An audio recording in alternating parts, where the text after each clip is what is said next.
ಎನ್ಆರ್ಪುರ ಸುದ್ದಿ ಸಮಾಚಾರಕ್ಕೆ ಸ್ವಾಗತ. ಇಂದು ಬುಧವಾರ. ನಾನು ಎಂಸಿ ಗುರುಶಾಂತಪ್ಪ. ಸುದ್ದಿಗಳ ವಿವರ.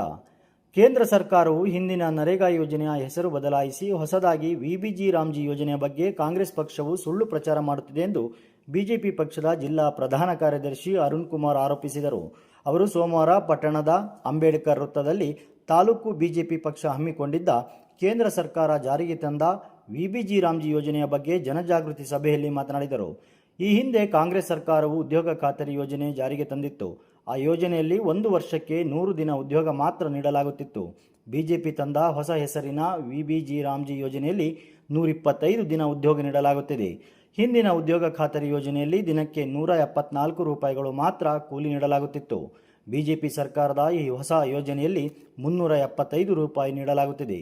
ಉದ್ಯೋಗ ಖಾತರಿ ಯೋಜನೆಯಲ್ಲಿ ವರ್ಷಕ್ಕೆ 17,400 ರೂಪಾಯಿಗಳು ಮಾತ್ರ ಸಿಗುತ್ತಿತ್ತು. ಆದರೆ ವಿಬಿಜಿ ರಾಮ್ಜಿ ಯೋಜನೆಯಲ್ಲಿ 46,875 ರೂಪಾಯಿಗಳು ಸಿಗಲಿದೆ. ಈ ಸತ್ಯವನ್ನು ಬಿಜೆಪಿ ಕಾರ್ಯಕರ್ತರು ಗ್ರಾಮಗಳಲ್ಲಿ ವ್ಯಾಪಕ ಪ್ರಚಾರ ಮಾಡಬೇಕು ಎಂದು ಸಲಹೆಯನ್ನು ನೀಡಿದರು. ಬಿಜೆಪಿ ಜಿಲ್ಲಾ ಪ್ರಧಾನ ಕಾರ್ಯದರ್ಶಿ ಪುಣ್ಯಪಾಲ್ ಸಭೆಯಲ್ಲಿ ಮಾತನಾಡಿದರು. ಸಭೆಯಲ್ಲಿ ಬಿಜೆಪಿ ತಾಲೂಕು ವಕ್ತಾರ ಎನ್ಎಂ ಕಾಂತರಾಜ್, ಬಿಜೆಪಿ ಪಕ್ಷದ ಮುಖಂಡರುಗಳಾದ KCV Manjunath, HD Lokesh, AB Manjunath, Ashwanth, Sandesh, Umesh, KM Jagadish ಮತ್ತಿತರರು ಉಪಸ್ಥಿತರಿದ್ದರು.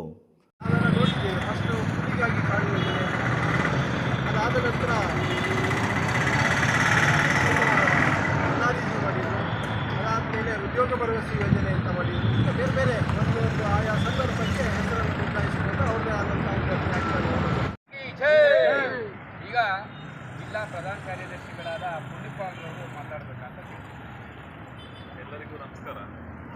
ಸರ್ಕಾರವು ಬಿಪಿಎಲ್ ಕಾರ್ಡ್ ಪರಿಷ್ಕರಣೆ ಮಾಡುತ್ತಿದ್ದು ಕೆಲವು ಬದಲಾವಣೆ ತರುತ್ತಿದೆ. ಆದರೆ ಮಕ್ಕಳು ತೆರಿಗೆ ಕಟ್ಟುತ್ತಿದ್ದರೂ ತಂದೆ ತಾಯಿಗಳಿಗೆ ಬರುತ್ತಿದ್ದ ವೃದ್ಧಾಪ್ಯ ವೇತನ ನಿಲ್ಲಿಸಬಾರದು ಎಂದು ಪಟ್ಟಣ ಪಂಚಾಯಿತಿ ಮಾಜಿ ಅಧ್ಯಕ್ಷೆ ಜುಬೇದಾ ಸರ್ಕಾರವನ್ನು ಒತ್ತಾಯಿಸಿದ್ದಾರೆ. ಅವರು ಪತ್ರಿಕಾ ಹೇಳಿಕೆಯನ್ನು ನೀಡಿ, ಮಕ್ಕಳು ಉತ್ತಮ ನೌಕರಿ, ವ್ಯಾಪಾರ ಮಾಡಿ ತೆರಿಗೆ ಕಟ್ಟುತ್ತಾರೆ. ಆದರೆ ತಂದೆ ತಾಯಿಗಳನ್ನು ಸರಿಯಾಗಿ ನೋಡಿಕೊಳ್ಳದೆ ಬೇರೆ ಮನೆಗಳಲ್ಲಿ ವಾಸ ಮಾಡುತ್ತಾ ಕಷ್ಟದ ಪರಿಸ್ಥಿತಿಯಲ್ಲಿದ್ದಾರೆ. ಆದ್ದರಿಂದ ಪ್ರಸ್ತುತ ವೃದ್ಧರಿಗೆ ಬರುತ್ತಿರುವ ವೃದ್ಧಾಪ್ಯ ವೇತನವನ್ನು ನಿಲ್ಲಿಸಬಾರದು. ಅನೇಕ ವೃದ್ಧರು ಸರ್ಕಾರ ನೀಡುವ ವೃದ್ಧಾಪ್ಯ ವೇತನದಿಂದಲೇ ಅವರಿಗೆ ಅಗತ್ಯವಾದ ಔಷಧಿ, ಮಾತ್ರೆ ಖರೀದಿ ಮಾಡುತ್ತಿದ್ದಾರೆ. ಅಲ್ಲದೆ 4 ಚಕ್ರ ವಾಹನ ಇರುವ ಕುಟುಂಬಗಳ ಬಿಪಿಎಲ್ ಕಾರ್ಡುಗಳನ್ನು ಸರ್ಕಾರವು ಕಳೆದ 4 ವರ್ಷದ ಹಿಂದೆಯೇ ರದ್ದುಪಡಿಸಿದೆ. ಕೆಲವು ಪಾತ್ರೆ ಮಾರುವವರು, ಪೇಂಟಿಂಗ್ ಕೆಲಸ ಮಾಡುವ ಕಾರ್ಮಿಕರು ಸಹ ಓಮಿನಿ ವಾಹನದಲ್ಲಿ ಹೋಗುತ್ತಾರೆ. ಆದ್ದರಿಂದ ಸರ್ಕಾರವು ಈ ಬಗ್ಗೆ ಮತ್ತೆ ಕ್ರಮ ತೆಗೆದುಕೊಂಡು ಅಂತಹವರ ಬಿಪಿಎಲ್ ಕಾರ್ಡ್ ರದ್ದುಪಡಿಸಬಾರದು.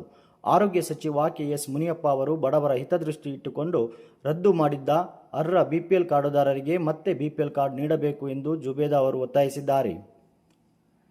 ಬೇರೆ ರಾಜ್ಯದಿಂದ ವಲಸೆ ಬಂದ ಕಾರ್ಮಿಕರ ಮಕ್ಕಳು ಶಿಕ್ಷಣದಿಂದ ವಂಚಿತರಾಗದಂತೆ ನೋಡಿಕೊಳ್ಳಬೇಕು ಎಂದು ತಹಸೀಲ್ದಾರ್ ಡಾಕ್ಟರ್ ನೂರುಲ್ ಹುದಾ ಸೂಚನೆ ನೀಡಿದರು. ಅವರು ಶುಕ್ರವಾರ ತಾಲೂಕು ಕಚೇರಿ ಸಭಾಂಗಣದಲ್ಲಿ ಬಾಲ ಕಾರ್ಮಿಕ ಕಾರ್ಯಪಡೆಯ ಸಭೆಯ ಅಧ್ಯಕ್ಷತೆಯನ್ನು ವಹಿಸಿ ಮಾತನಾಡಿದರು. ಕಾಫಿ ತೋಟ, ಅಡಿಕೆ ತೋಟ ಹಾಗೂ ಇತರ ಕೆಲಸಗಳಿಗೆ ಬೇರೆ ರಾಜ್ಯದಿಂದ ಕಾರ್ಮಿಕರು ವಲಸೆ ಬರುತ್ತಿದ್ದಾರೆ. ಕಾರ್ಮಿಕ ಕುಟುಂಬದವರ ಜೊತೆ ಬಂದ ಮಕ್ಕಳ ಆರೋಗ್ಯ, ಶಿಕ್ಷಣದ ಬಗ್ಗೆ ಕಾಫಿ ತೋಟದ ಮಾಲೀಕರು ಗಮನ ನೀಡಬೇಕು.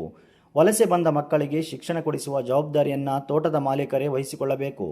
18 ವರ್ಷದ ಒಳಗಿನ ಮಕ್ಕಳಿಗೆ ಕೆಲಸ ಮಾಡಿಸಬಾರದು. ಅಂತಹ ಪ್ರಕರಣ ಕಂಡುಬಂದರೆ ಲೇಬರ್ ಆ್ಯಕ್ಟ್ ಪ್ರಕಾರ ಕಾನೂನಿನ ಕ್ರಮ ತೆಗೆದುಕೊಳ್ಳುತ್ತೇವೆ ಎಂದರು. ಸಭೆಯಲ್ಲಿ ಪೊಲೀಸ್, ಶಿಕ್ಷಣ ಇಲಾಖೆ, ಆರೋಗ್ಯ ಇಲಾಖೆ, ಸಿಡಿಪಿಒ ಇಲಾಖೆ, ಕೃಷಿ ಇಲಾಖೆ ಸೇರಿದಂತೆ ವಿವಿಧ ಇಲಾಖೆಯ ಅಧಿಕಾರಿಗಳು ಭಾಗವಹಿಸಿದ್ದರು. ನಂತರ ತಹಸೀಲ್ದಾರ್ ಸೂಚನೆಯ ಮೇರೆಗೆ ಅಧಿಕಾರಿಗಳ ತಂಡದವರು ಎಸ್ಟೇಟ್ಗಳಿಗೆ ತೆರಳಿ ಪರಿಶೀಲನೆ ನಡೆಸಿದರು. ಕರ್ನಾಟಕ ದಲಿತ ಸಂಘರ್ಷ ಸಮಿತಿಯವರು ತಾಲೂಕು ಕಚೇರಿ ಎದುರು ಭೂಮಿಗಾಗಿ ಹೋರಾಟ ಎಂಬ ಘೋಷಣೆಯೊಂದಿಗೆ ಸೋಮವಾರ ಪ್ರಾರಂಭಿಸಿದ ಅಹೋರಾತ್ರಿ ಧರಣಿ ಮಂಗಳವಾರವೂ ಮುಂದುವರೆದಿತ್ತು.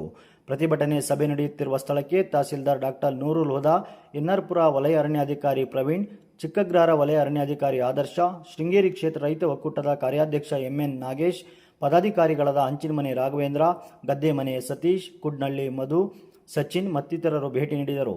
ಈ ಸಂದರ್ಭದಲ್ಲಿ ಶೃಂಗೇರಿ ಕ್ಷೇತ್ರ ರೈತರ ಒಕ್ಕೂಟದ ಕಾರ್ಯಾಧ್ಯಕ್ಷ ಎಂಎನ್ ನಾಗೇಶ್ ಮಾತನಾಡಿ, ರೈತರು ಸಾಗುವಳಿ ಮಾಡುತ್ತಿರುವ ಎಲ್ಲ ಭೂಮಿಗೂ ಸರ್ಕಾರವು ಹಕ್ಕುಪತ್ರ ನೀಡಬೇಕು. ದಲಿತ ಸಂಘರ್ಷ ಸಮಿತಿಯವರು ಮಾಡುತ್ತಿರುವ ಹೋರಾಟಕ್ಕೆ ರೈತ ಒಕ್ಕೂಟವು ಬೆಂಬಲ ನೀಡುತ್ತದೆ. ಪ್ರತಿ ಗ್ರಾಮದಲ್ಲೂ 100 ಜಾನುವಾರುಗಳಿಗೆ 30 ಎಕರೆಯಂತೆ ಗೋಮಾಳ ಜಾಗ ಮೀಸಲಿಡಬೇಕು. ಯಾವುದೇ ಕಂದಾಯ ಭೂಮಿಯನ್ನು ಗ್ರಾಮದ ಜನರ ಗಮನಕ್ಕೆ ಬಾರದೆ 4-1 ನೋಟಿಫಿಕೇಶನ್ ಮಾಡಬಾರದು. ಭೂಮಿಗಾಗಿ ಧರಣಿ ಮಾಡುತ್ತಿರುವ ದಲಿತರು ಸೂಕ್ತ ದಾಖಲೆ ನೀಡಿದರೆ ನಮ್ಮ ರೈತ ಒಕ್ಕೂಟದಿಂದ ಕಾನೂನು ಹೋರಾಟ ಮಾಡಿಕೊಡುತ್ತೇವೆ ಎಂಬ ಭರವಸೆಯನ್ನು ನೀಡಿದರು. ಧರಣಿ ನಿರತ ಡಿಎಸ್ಎಸ್ ಮುಖಂಡರಾದ Tarikere Venkatesh, Bheemaiah, ME Bhavani, Rajesh, Mrutyunjaya, Manjunath, MJ Shiju, V Venkataramappa, Jagadish, C Ramesh, Mohan Kumar ಮತ್ತಿತರರು ಉಪಸ್ಥಿತರಿದ್ದರು. ಅಂತ ಏನು ಕಟ್ತಾ ತಯಾರಾಗಿದೆ ಅದು ಕೊಡಲೇಬೇಕು. ಕೊಡಲಿಲ್ಲ ಅಂದರೆ ನೀವು ಯಾವ ಮಟ್ಟದ ಹೋರಾಟ ಮಾಡೋದು ನಿಮ್ಮ ಪರವಾಗಿ ನಾವು ಬೆಂಬಲ ನಿಲ್ತೀವಿ. ಅದೇ ರೀತಿ ನಮ್ಮ ಗದೆಮನೆ ವಿಶ್ವನಾಥ್ ಅವರು ಏನಾರು ವಿಚಾರ ಇದ್ದರೆ ಫೋನ್ ಮಾಡಿಕೊಡಿ ಮಾತಾಡ್ತೀನಿ ಅಂದರೆ ಅವರು ನಮ್ಮ ಸಮಿತಿಯ ಅಧ್ಯಕ್ಷರು, ನಾನು ಕಾರ್ಯಾಧ್ಯಕ್ಷ. ಹಾಗಾಗಿ ನಾವೆಲ್ಲರೂ ನಮ್ಮ ಊರಿನ ಯಾರೇ ಒಬ್ಬ ಸಾಮಾನ್ಯ ವ್ಯಕ್ತಿಗೂ ಯಾವುದೇ ಒಂದು ಸರ್ಕಾರದಿಂದ ಕೊಡುವಂಥ ಹಕ್ಕನ್ನು ಕಸಿಯೋದಾದರೆ ಅದಕ್ಕೆ ಕೊಡಲೇಬೇಕು ಅಂತ ಅವ್ರ ಪರವಾಗಿ ನಮ್ಮ ಒಕ್ಕೂಟ ನಿಲ್ಲುತ್ತೆ. ಇರೋದೆಲ್ಲ ಸೇರಿಸ್ಕೊಂಡು ಮಧ್ಯ ಇರೋ ಭಾಗ ಅಷ್ಟು ತಿರುವರಣ್ಯ ಪ್ರದೇಶ ಅಂತಲೇ ಮಾಡಿರೋದು 1930ರಲ್ಲಿ. ಮತ್ತು ಅದರಲ್ಲಿ ಅನುಗುಣವಾಗಿ ಅದರಲ್ಲಿ ಕೆಲವೆಲ್ಲ ಮಾತ್ರ ಯಾವುದು ಗೋಮಾಳ ಯಾವುದು ಅರಣ್ಯ ಅನ್ನೋದನ್ನು ಕೊಟ್ಟಿದ್ದಾರೆ. ಹಂಗಾಗಿ ನಿಮಗೆ ಅದೊಂದು 3 ಎಕರೆ ಮಾತ್ರ ಹೆಂಗೆ ಡಿವೈಡ್ ಮಾಡ್ತೀರಿ, ಹೆಂಗೆ ಕನ್ಸಿಡರ್ ಮಾಡ್ತೀರಿ, ಯಾವುದೇ ಪ್ರವಾಸೋದ್ಯಮ ಹೆಂಗೆ ಕನ್ಸಿಡರ್ ಮಾಡ್ಕೊಳ್ತೀರಿ? ವಂದನೆಗಳು.